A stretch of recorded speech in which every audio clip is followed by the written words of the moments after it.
বাবার কাঁধে সন্তানের কফিন, স্বামী হারিয়েছে স্ত্রীকে, অবধ শিশু জানেই না তার বাবা আর পৃথিবীতে নেই। এমন অসংখ্য বেদনাবিধুর গল্প জড়িয়ে আছে চকবাজার ট্র্যাজেডিতে। শোকের এই সময়টাতে কোনো সান্ত্বনাই যথেষ্ট নয়, তাই স্বজনদের প্রার্থনা যারা বেঁচে আছেন তারা কাটিয়ে উঠুক এই ট্রমা। জিনিয়া কবি সূচনার প্রতিবেদন।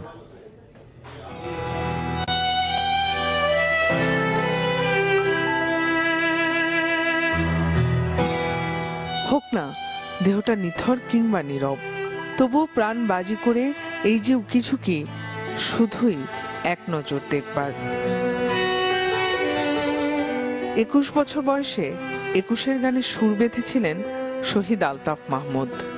আর মাত্র 1 বছর পেরুলেই 21 হতো রোহানেরও। তখন হয়তো 20 বছরের এই টকবগে যুবক লিখত নতুন কোনো গান কিংবা কবিতা। আমার বাবারে একটু খুঁজা দেও গো, যা দেও নিয়ে যাবো গো, এটাই কইরা নিয়ে যাবো গো। চকবাজারের আগুনে পুড়েছে এমন কতই না জানার অজানা সব স্বপ্ন। ভ্যান চালক ইসাক ব্যাপারীও তাদেরই একজন। আগুন যে পুড়িয়ে দিল তার 2 সন্তানের স্বপ্নকে রাঙানোর তোড়জোড়। আমি আসছি আর আমার খালামুনি আমার আপুর আমার আম্মু গেছে আমার আপুর আনতে। 2টা ছোট বাচ্চা আছে, একটা 5 বছরের, একটা 3 বছরের বাচ্চা। 2টা কি আমরা তো জানি নাই যে আমার ভাই নাই গা, কেউ বিশ্বাস করে যে আমার ভাইয়ের আইছে, আমার ভাইয়েরও বিশ্বাস করে না যে আমার বোন যাবে নাই।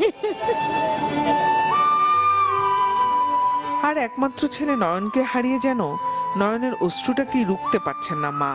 দুরন্ত ছেলের এমন নীরবতা কেই বা পারে সহ্য করতে। দোকান বন্ধ করে 10টার দিকে কালকে লেট হয়েছে, লেটে 10টার দিকে বাসায় যাচ্ছিল, দেখে আগুন, ওই আগুন নিভাইতে গিয়া এই অবস্থা।